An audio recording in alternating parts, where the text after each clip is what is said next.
Okay, hit the record button. Apologize, I had to stop there for a moment.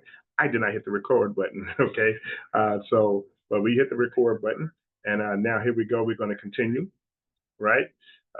Talking about a psychological safe environment. And what is a psychological safe environment? Psychological safe environment, it just basically means um, that your team has a voice, right?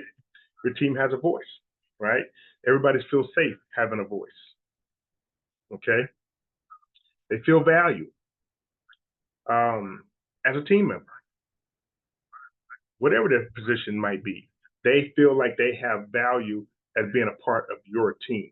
Okay, and what feels safe having a voice and being valued means, ladies and gentlemen, it means that they're not afraid to come and say something to you, share an idea with you, or feel like there's something that's going to hurt the team. They don't want to keep that to themselves. They feel safe coming to you as the leader and saying, "Hey, listen, I think this can either help the team, or I think this is hurting the team, or whatever the case may be."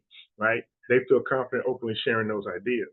Now, what all this creates what's called a shared belief. Okay, and a shared belief is nothing but we got your team members creating interpersonal risk taking. Like I said, they feel confident, they feel safe coming to you as a leader or coming to another team member and sharing some ideas that they feel like might help the team excel at their performance, or talk about something that's hurting the team that might be the reason why the team is not excelling at as high as they could be. So they have a sense of confidence, right? And they have a sense of confidence with no embarrassment to it, right? They have a sense of confidence and interpersonal risk taking because they have no sense of feeling that they're going to be rejected in your team environment, or feeling like they're going to be punished for having that open and clear communication. Now that you do not want, okay, in your environment, in your team environment, because you're not going to generate high performance, because there's going to be pressure coming with high performance. No one performs at a high level without pressure, right? And so you got to understand, when you're leading this high performance, you got to understand that it's going to be under pressure, right? It's going to be under a lot of pressure, because if there's no pressure, then what? Nothing really happens. Okay. Who becomes great with no pressure? Who becomes great just sitting back waiting for things to happen, right? It doesn't. Now, what also happens is high performance means big things, right? And to have big things, ladies and gentlemen, you got to lead your safe zones, right? You got to lead your team, out of those safe zones that they might have themselves. What's a safe zone? Safe zone ain't nothing simply but a comfort zone. And you're going to learn about that more when the Black Print of Leadership comes out in 2025, right? I talk about the safe zones, right, and how detrimental the safe zones are to you being a successful leader. How detrimental the safe zones are to you not having high performance under pressure, right? You want those big things that come with high performance, then you got to take yourself and your team members out of your safe zones.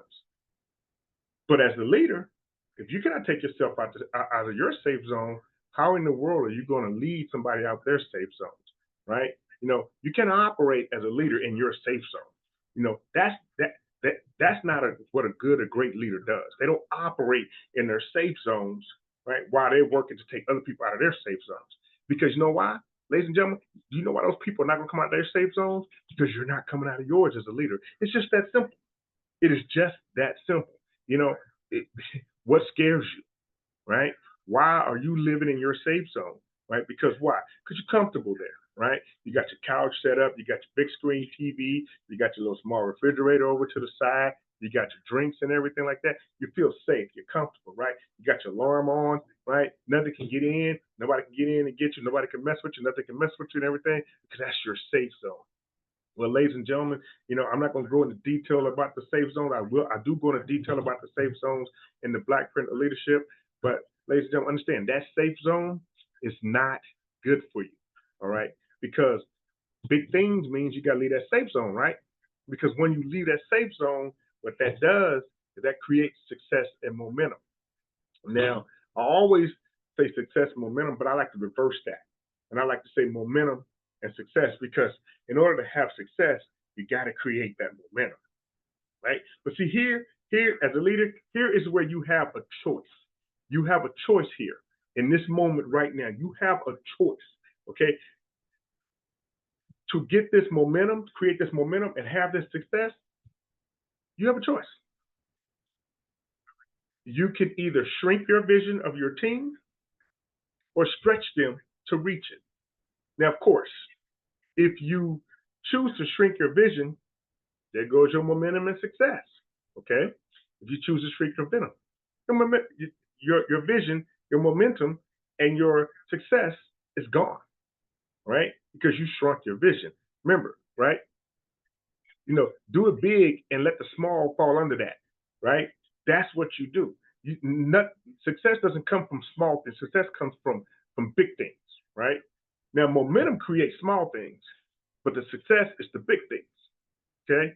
If you choose to stretch your team, the psychological safe environment with that shared belief creates what we call courage. Okay. Now, courage. Everybody knows what courage. Oh, courage is being brave. Courage is you're standing up, right, in the face of danger or something like that of that nature, right? Well, you know, you and your team needs courage to take risk. It takes courage, right? Having courage to take risk. It takes courage as a leader to have those difficult conversations and make those tough decisions, right? So if you want to be leading high performance, right? Uh, um, under pressure, you got to have courage first of all, right? Lack of courage is not going to happen, right?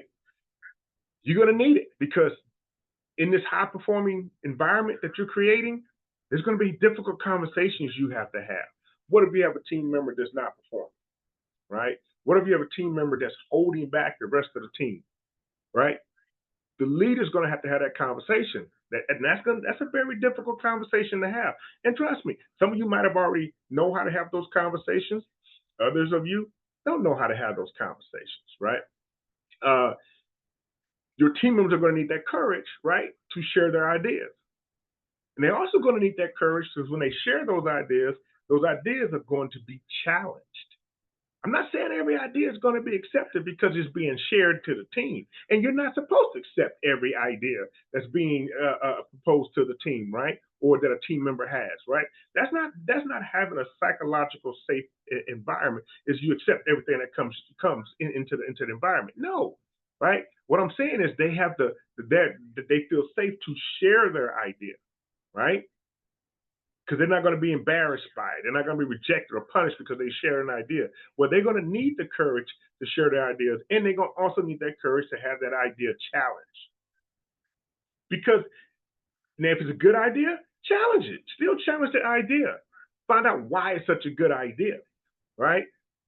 Don't accept the idea just because your favorite team member, right? You really shouldn't have it, but your favorite team member comes to you with an idea, or the one that's performing the most comes to you with an idea.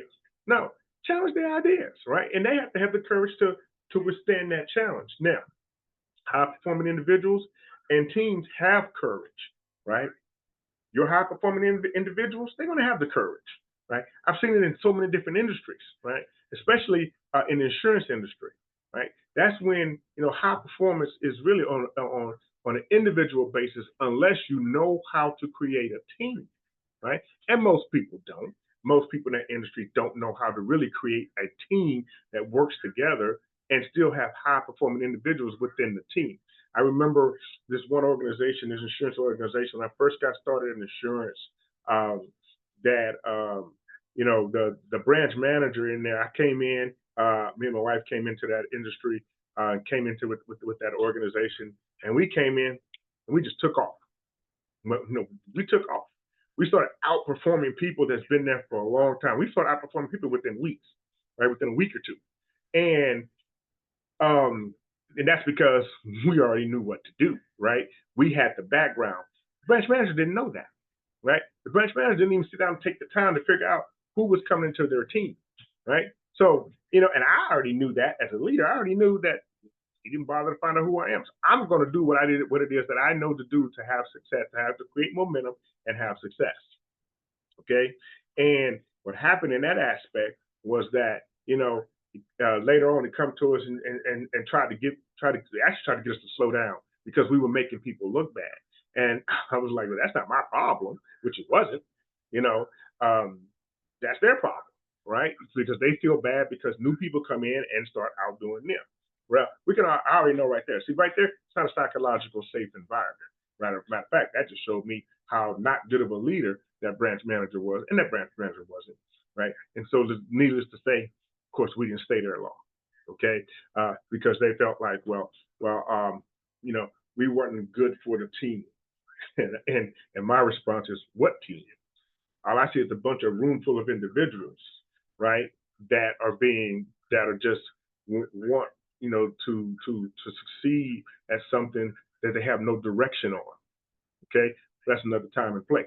Anyways, right? So when you have high performing individuals and teams, they have courage. The amount of courage determines if they will be good or great, right? It's the amount of courage that they have. Now, when you talk about courage, some people, right, most people would say courage is the absence of fear. It means they have no fear, right? Uh-uh. It's not true. It's not true at all. Courage, fear runs all within courage. Courage is literally taking positive action in the face of the fear that you have, right? It means having more control over the fear than it has over you, right? That's what courage is. People come in and think courage, well, they're fearless. They're not really fearless. They have the same fear that you do. The difference is, ladies and gentlemen, the difference is they know how to control it. They move forward with positive action because they know what fear is going to cause. I have several acronyms for fear, but here's the one I love the most: fear. Face everything and run, or you face everything and rise. Right? Most people do the first. They face everything and run. Right? And people say, I have no fear. We all have fear. Like I said, it's what you do with it.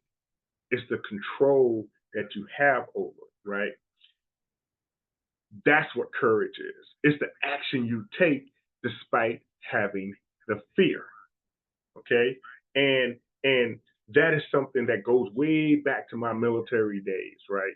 That goes way back to my training in the military. And it's one of the things that they get soldiers and the military members when they get involved in combat to understand is you must move forward despite the fear you have inside. And fear is real.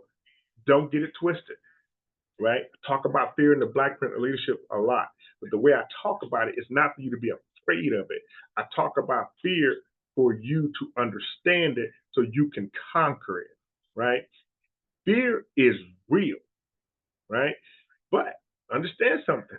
You can create your own fear. You can manifest the fear. You can magnify the fear. It depends on the action you take and the thoughts you're having, right? And once again, it's a conversation for another session, but there's also a conversation that I have in detail in the Black Print of Leadership. Now, one of the things courage does do, courage builds internal strength, right? And a way to build that internal strength is to welcome difficult challenges. The struggle that hides within difficult challenges, because there's struggle in challenges, right? People say, "What challenges?" Yeah, struggle. No, I don't want to struggle. There is struggle in challenges. That's why it's called a challenge. You struggle to some degree.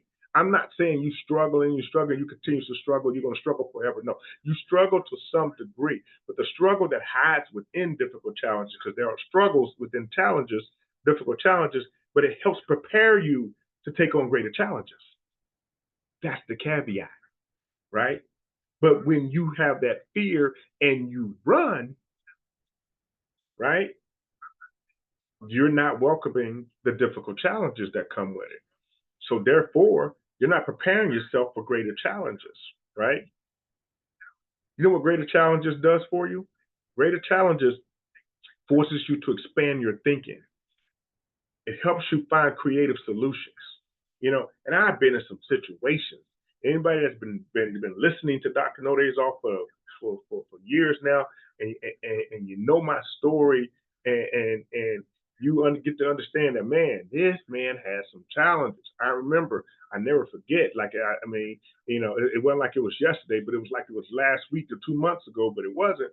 I remember when I was in business, and the first time I lost everything I owned because of business. Right, I was homeless with my family. My kids was little. I had my wife, you know, and all I had was my car and the stuff I could fit in the trunk of the car. And trust me, I didn't have a big car, so it wasn't a lot. And then put stuff in the storage unit, but didn't have anywhere to go.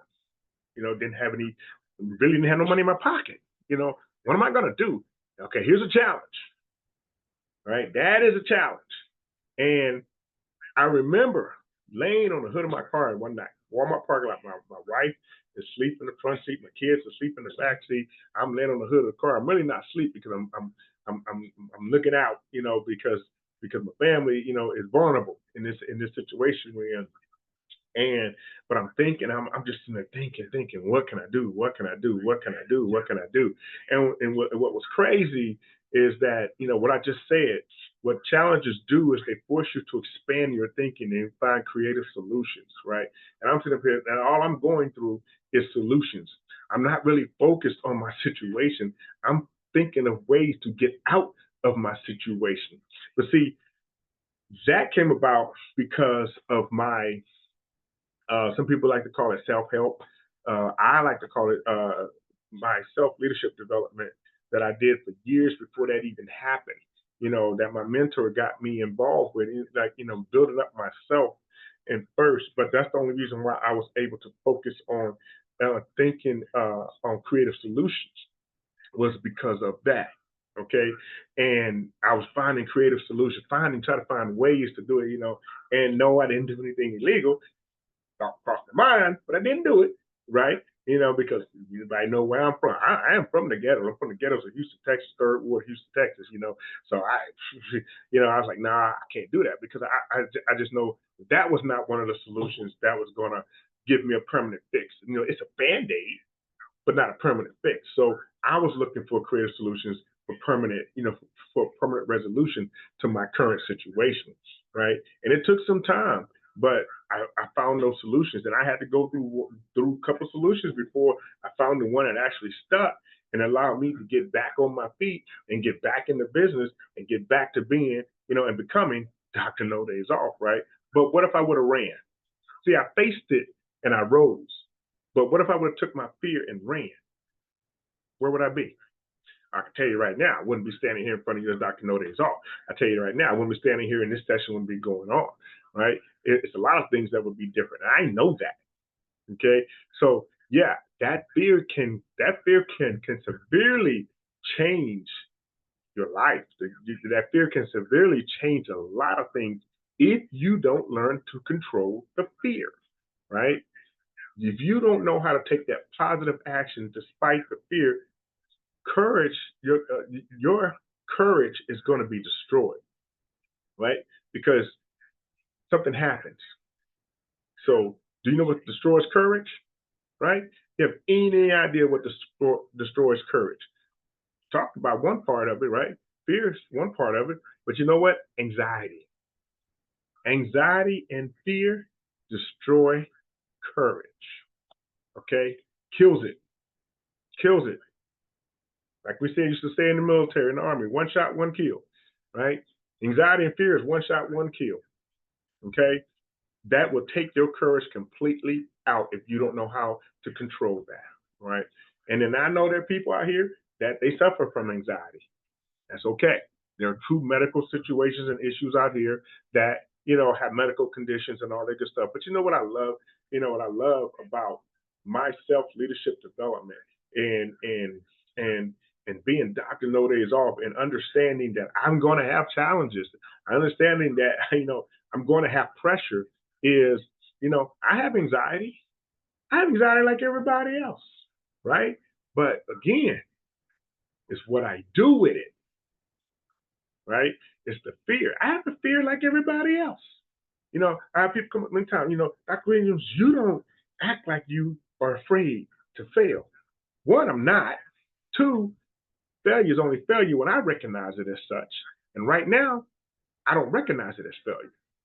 Most of the things that happen to me, I recognize as a huge learning experience. And I look back, and it takes a strong perspective to develop that, a very strong perspective to develop that. And I look back, oh, trust me, sometimes hey, I've been knocked down. I've been almost out for the 10 count, right? I've been taken down to my knees a couple times with some gut shots, some right crosses, some left hooks. It has happened, right? But it's what you do after you get hit, after you go down, right? And that fear and that anxiety can destroy you. If you allow it to destroy you, it will destroy you. But what you fail to realize, if you are allowing anxiety and fear to destroy you right now and destroy your courage, what you fail to realize is you have all the tools and possibilities to find these creative solutions within you if you just learn how to move positive, go in a positive direction. You know what? I learned this years ago, and it is true. It is true. 99% of the things that you worry about, 99% of the things that you lay up at night and think about, right, that you worry over, don't even happen. It don't even happen. You are creating it. You're creating an atmosphere because you're worried about something that hasn't even happened, right? You're worried about something that you're manifesting on that doesn't make any sense. I tell you what, why don't you work on those creative solutions, right? Because fear and anxiety, they cause avoidance in your team. It cause avoidance in your leadership, right? When you have avoidance within yourself and your team, you can never be a high performing team. Never. Because you're avoiding what it takes to perform at a high level. All right. Remember, that psychological safe environment is gone because you're avoiding what it takes to build it, right? Because of your anxiety, because of your fear, right? Or you're waiting for somebody else to do it for you so you can take the credit. Okay. You know, that's those positional leaders that I talk about in the Blackpreneur leadership. They just want the position to it because the title sounds good. They want the business card to say, "Hey, I am CEO, or I'm executive vice president, or I'm the chief. I'm in charge." Right? They just like to hear that, right? Because they lack a lot of other things. Trust me, Blackpreneur leadership goes into detail about that too. But understand that when you're avoiding uh, um, high performance, you'll never perform at a high rate because of that anxiety and that fear that actually builds up and is taking over now. You're not controlling that; it's controlling you. And I always ask, why are you allowing it to control you? What is it that you're worried about? Well, and I dealt with this a lot when we were building our marketing organization, and we dealt with it a lot of anxiety, a lot of fear, and one of the biggest fear, and it was my fear in the beginning too. It was my fear in the beginning too. What if it doesn't work? But now I started asking myself over time, well, what if it does? Then what you gonna do? But what if it doesn't? Yeah, but what if it does? Right? And that's what you have to determine. But see, both of those questions you can answer. Which one do you choose to answer? What if it does work? If it does work, then this is what's going to happen, right? And this is what I would tell people too, people that want to come up on the team and they want to be involved in a project program that we were running at the time in our marketing organization. And they would say, well, what if it don't work? I said, what if it don't? Okay, what's that going to do to you? And they're like, well, um, you know, I'll be out money, I'll be out this, I'll be out that. I said, well, do you have money? No. Well, then what's going to change? But let me but let me ask you this: what if it does work? What's going to happen to you? Oh, I'm going to have a lot more money than what I have now. Exactly, right? But you won't know until you do what? Till you control their fear and take that first step. Dr. Martin Luther King Jr. I love it. One of my favorite quotes by him. You know, you take the first step in faith. You know, you don't have to see the whole staircase. Just take the first step. But most people are afraid to even take the first step. You want a high performing team? Just take the first step. Okay. Now, a way to overcome, to control and overcome your anxiety is to develop some tools and skills, right? And we're talking about it. We're going to talk about a couple of skills here a little bit of skills that we're going to have you develop. But I talk about these tools and skills in detail in the Black Print of Leadership that's coming out in 2025.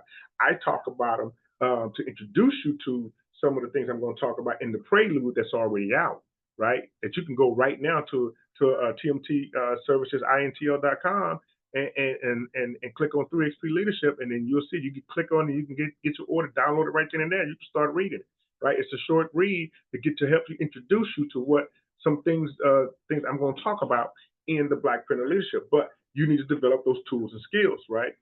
To overcome that anxiety and fear.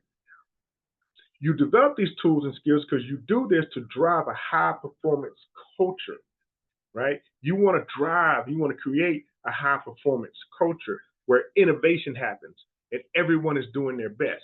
You know, I remember, I never forget. And back then I didn't know a lot of this. I didn't know the intricate details behind it, right? But when my wife and I were building our marketing organization, and man, we were rolling, right?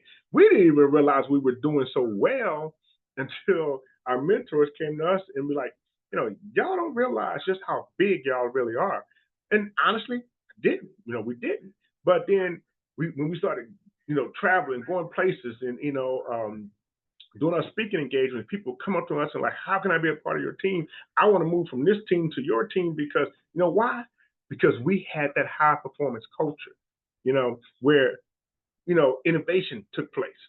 Oh, we were innovating. Oh my gosh, how innovative were we? We were coming up. I mean, it was just flowing. I mean, man, that positive energy and all that innovation was just happening. We were creating tools and we were creating training events and oh my gosh, and everybody was more than happy to come.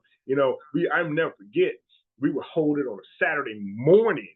We would hold training sessions on a Saturday morning, and people would just show up in full force, full of energy. And Saturday morning really ain't the time that you really want to hold training sessions because people, most people get off on Saturdays or it's Saturday morning. Come on, it's Saturday morning, right? But our team didn't care because if we were teaching and training them, and they wanted to be developed because that's the culture that we created. Now, yeah, we did have a psychological safe culture. Where people were sharing their ideas. They felt valued. We valued every team member we had. I remember valuing team members that wasn't producing anything, right? And most of the time, those team members on other teams, they would get shunned, knocked off, not given any attention or whatever the case may be. And I always let people know. And this is one of the things because I had this asked to me one time, and it was like, Dr. Williams, why? I haven't produced any numbers. I was like, I know.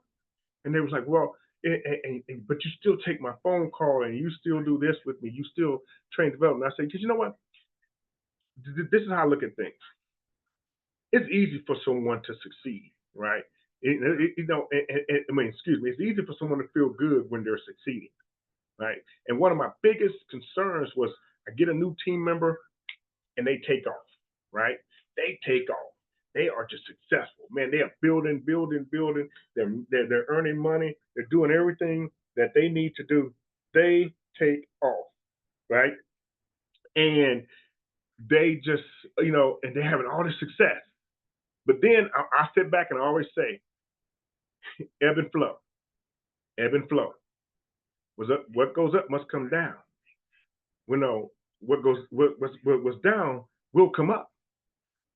And normally, not normally, I'll say, but more times than normal, when they hit that wall, when they finally hit that wall, that success slows down or comes to a halt, they don't know how to handle it.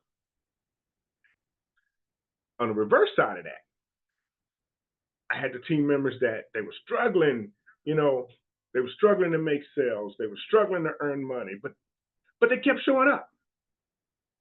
You know, I thought they would quit because they were struggling so hard, right? Struggling so bad. But they kept showing up. They kept coming to trainings. They kept being, you know, on our conference calls. They were calling, ask questions. They were still, I don't like the word trying, you know, but they were still attempting to succeed. And then, but you know, it didn't happen for them like it happened with other team members, you know, and they were still congratulating other team members and everything like that. And then all of a sudden, boom, they have a little success. Boom, they start having some more success. Boom, boom, it starts growing. And I said, those team members are going to last longer. He was like, why? I said, because they know what it feels like not to have success. So when they're having their success, they're going to enjoy the ride, right? They're going to enjoy the ride. They're going to ride the high because they know ebb and flow. Especially if they listen to me, I talk about ebb and flow, right?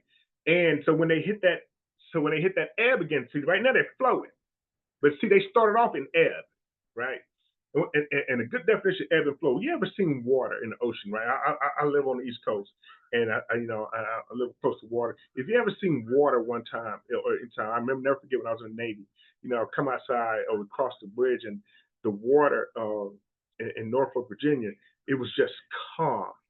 I mean, it wasn't moving. It's kind of freaky looking. It almost looked like you can just walk on top of it because it looks solid, right? That's ebb. Now, flow is when the waves are crashing. You know, you can see the little current and the ripple and everything. Stuff is moving, right? Um, but when you see ebb, you're like, man, that is, you know, it's kind of little. It's like, wow, you know, is it solid? Is it moving? Is anything moving underneath? Anything like that? But you know what, ladies and gentlemen, if you're working through the ebb, like I say, on top of the water, it's calm. It's not moving. Underneath, everything is still happening. Everything is still happening. Okay? That's ebb and flow.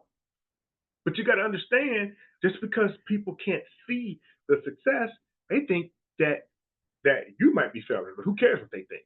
Like I say, it's what I think. It's what you think, right? So we had that culture.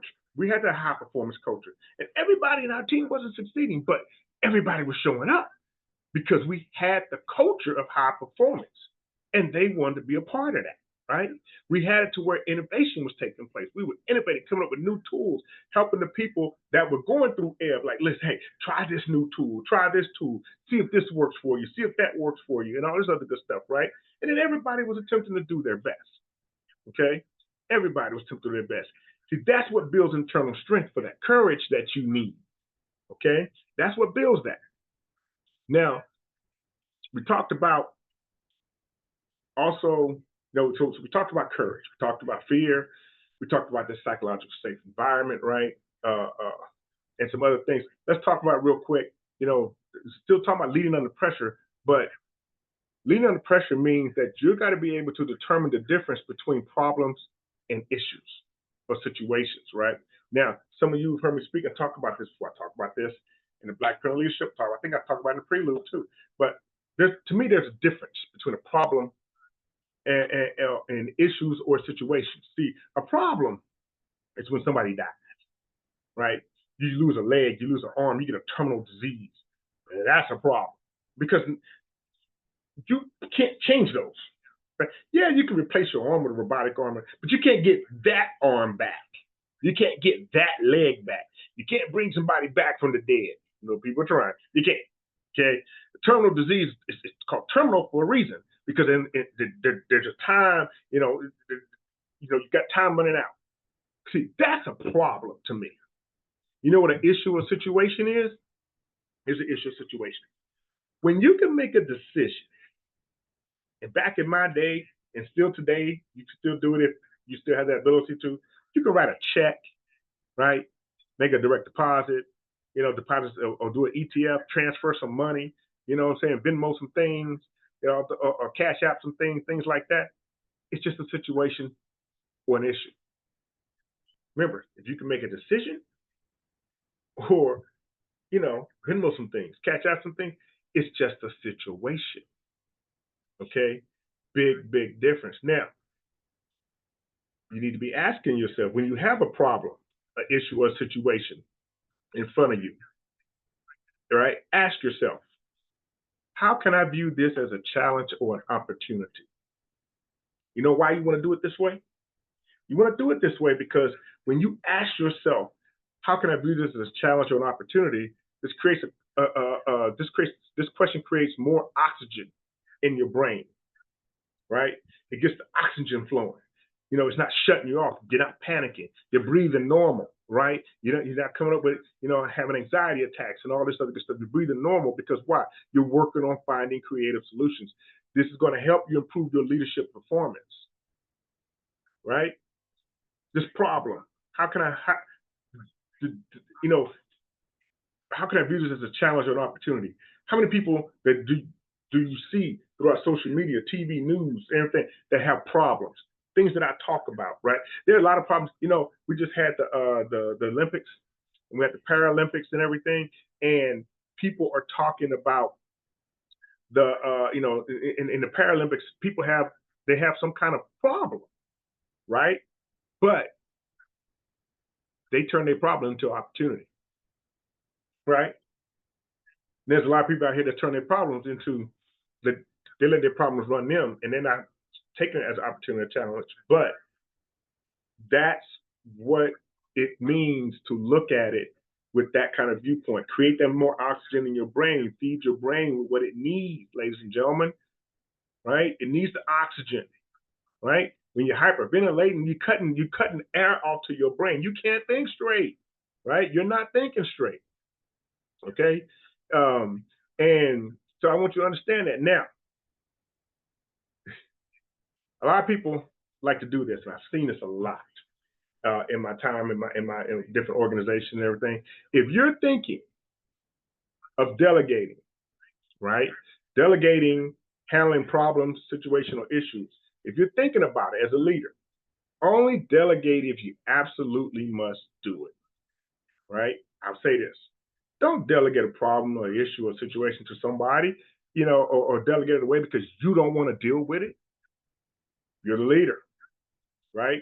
You're the leader. It's going to hurt you a little bit to deal with these problem situations or issues, right? But like my mentor used to always tell me, leader can't show hurt. See, I didn't say a leader can't be hurt. He says, leader just can't show it, right? And if you're thinking about doing that delegating, I want you to do one thing for me. Never, ever delegate solving problems, issues, or situations to inexperienced team members. Never do that. If you must delegate a problem, a situation, or an issue, do it with a team member who's active in breaking through obstacles, right? They know how to put out fires. They can correct mistakes. And they can direct people, right? These are your potential leaders. These are your upcoming leaders, right? And they're not always your high-performing team members.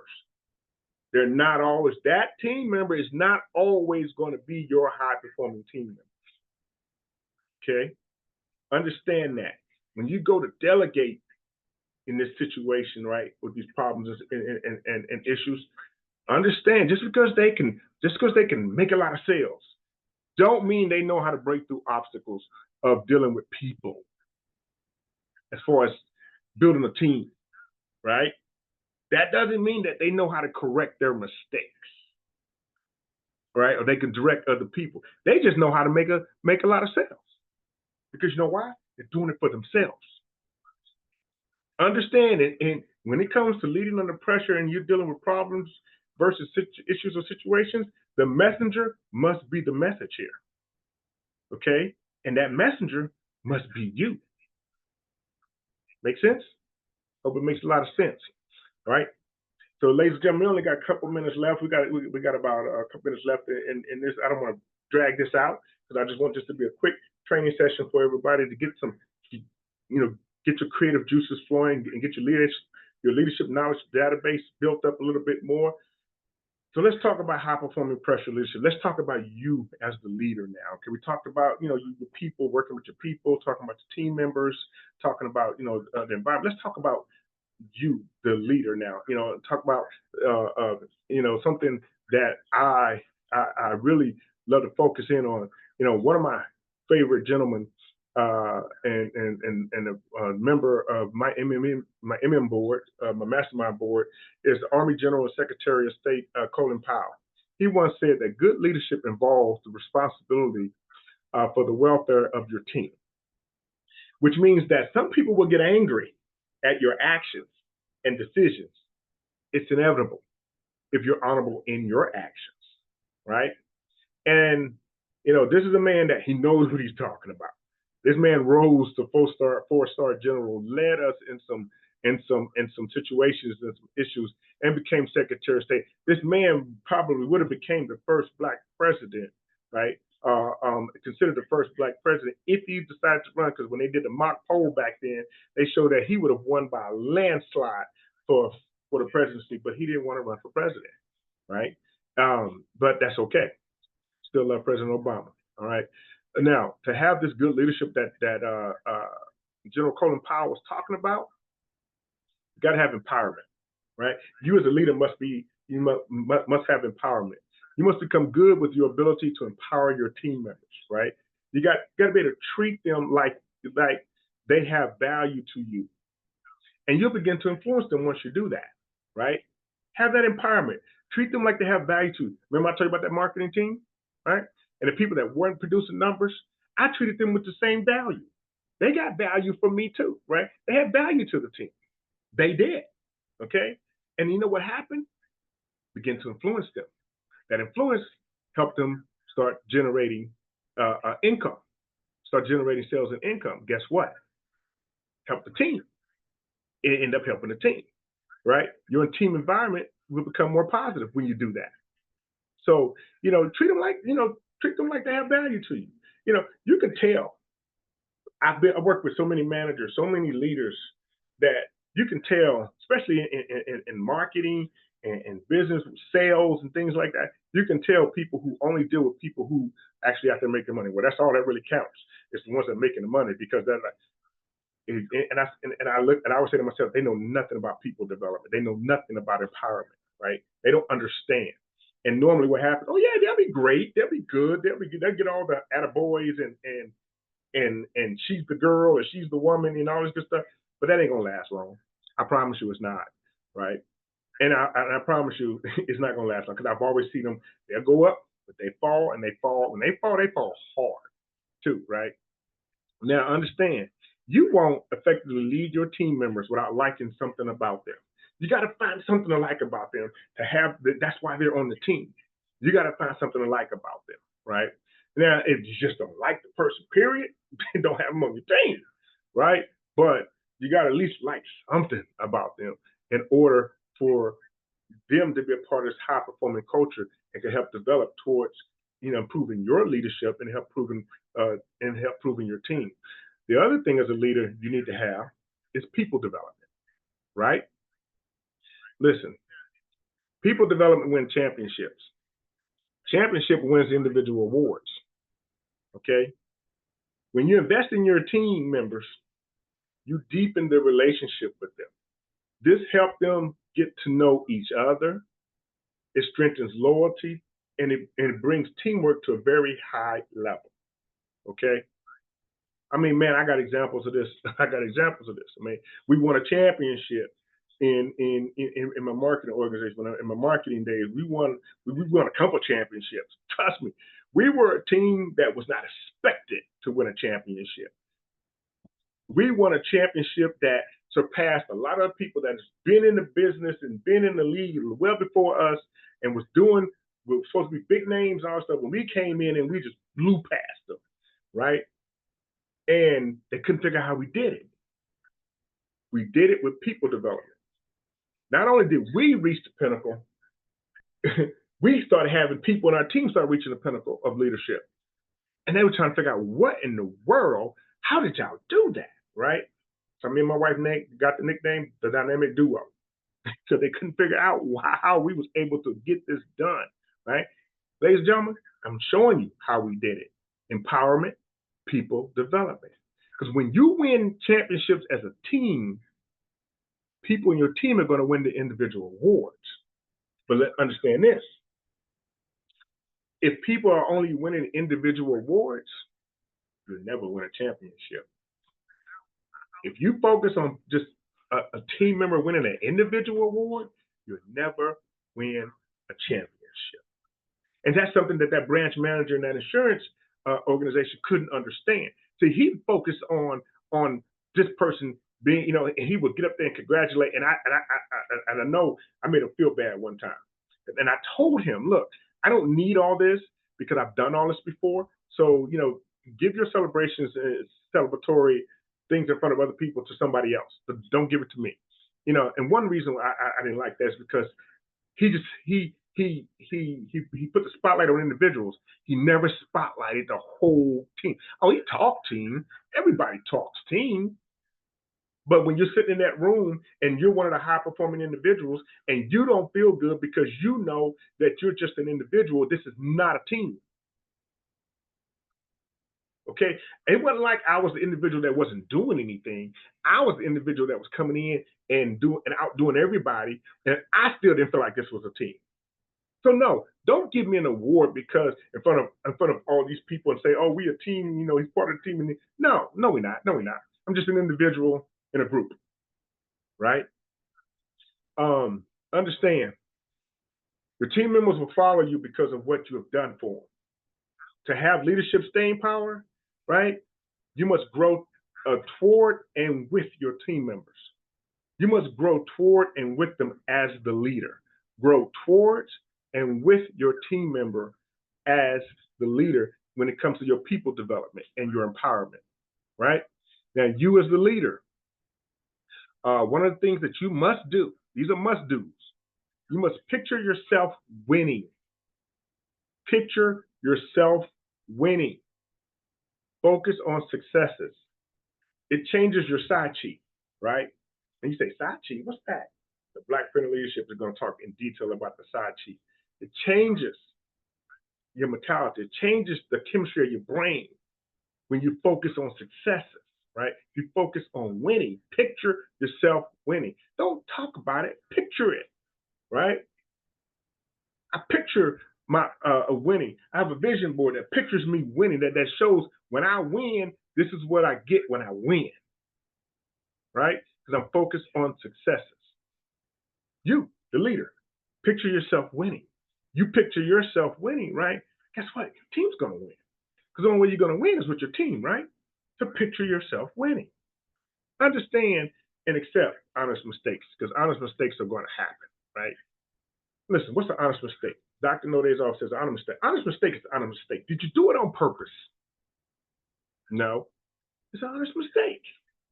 Now, if you did it, if you normally did it on purpose, knowing it was going to cause some kind of harm or detriment, then guess what? It was not an honest mistake, right? You did that on purpose. It was intentional, right? Listen, but a mistake is a mistake. Honest mistakes are honest mistakes. Concentrate on doing your best, not being perfect. Just concentrate on doing your best. Nobody's perfect, right?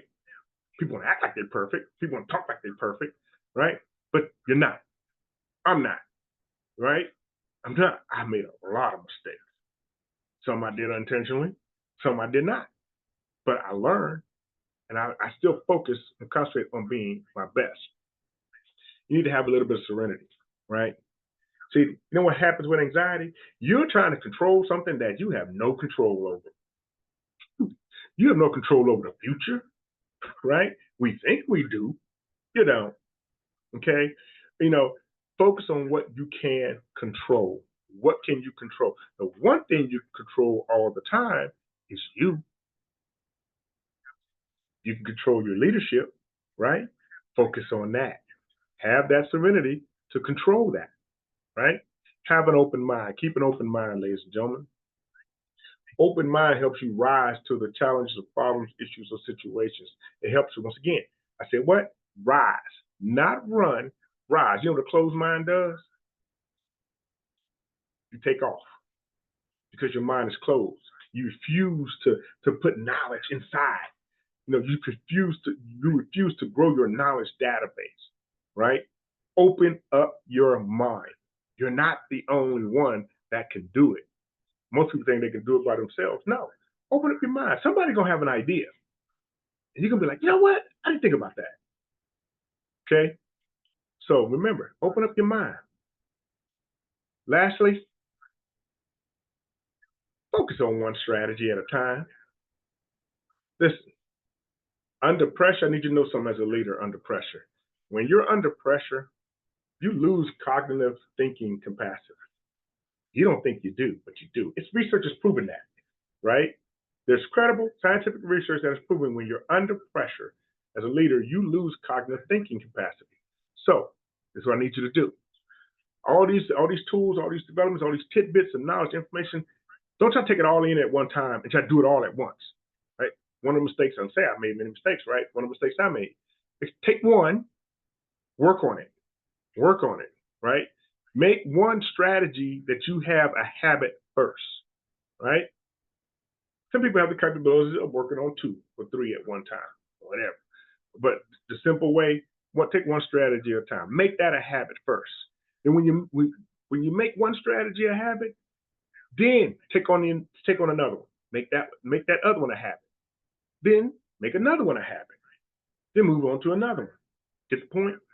Before you know it, you're going to have all these strategies in your leadership knowledge database, right? That's going to allow you to put your oxygen mask on first before you try to attempt to put a mask on somebody else. Okay? Because you've been there, done that. You can picture yourself winning. You can accept those honest mistakes, right, when they happen. You can have that serenity. You can keep that open mind, and you can develop on those different strategies that you're introducing. Ladies and gentlemen, I want to thank y'all for attending this session here today. This is some information that I've been having, and I use this information. This is practical information that is available to you. Like I said, coming in 2025, the Black Print of Leadership. It's been a long time coming. But ladies and gentlemen, this book is not rushed. It wasn't rushed. It was 15 years in the making of knowledge, research, just practical knowledge, research. From successful leaders of all different industries. That talks about how to actually lead and be that leader, right? Even if you didn't think you was gonna can become a leader because you got some kind of disadvantage, right, or you're underrepresented, in a certain area of business or industry or whatever the case may be. Along with the Black Print of Leadership, and we discussed the Extraordinary Goals Planner. In the book, and actually when you get the book you should get the planner too, because they go hand in hand, they work hand in hand with each other, and I'm telling you it's going to be an explosion. The paradigm shift is coming, ladies and gentlemen. The paradigm shift is coming. You hear me? The game changer is on its way. Right now you have the Prelude, the Black Print of Leadership. The Prelude is out. You can, like I say, go to TMT Services International website here listed at the bottom of the screen, and you can go and place your order right here, right now. It's an ebook. You download it. You can begin reading it, ladies and gentlemen. It's a quick read. It's a very quick read that you can finish in less than a day, an hour or two. Depends on how fast you read. Depends on how diligent you are in your reading. And ladies and gentlemen, it's going to blow your mind here. And lastly, and once again, like I said, I have my company, TMT Services, TMTSI for short. These are the different areas of subject of leadership and project and program leadership development that we do. Feel free to please browse the site. If you have any questions, concerns, you can always ask me. here on LinkedIn. You can always, I'm always on LinkedIn. I'm always talking about something. You can always, you can catch me there doing some, doing some, just talking with different people, talking about different subjects and everything like that. Reach out to me via my company website, and you can find me there. And ladies and gentlemen, I want to thank you for attending this session once again, and you have a very good evening.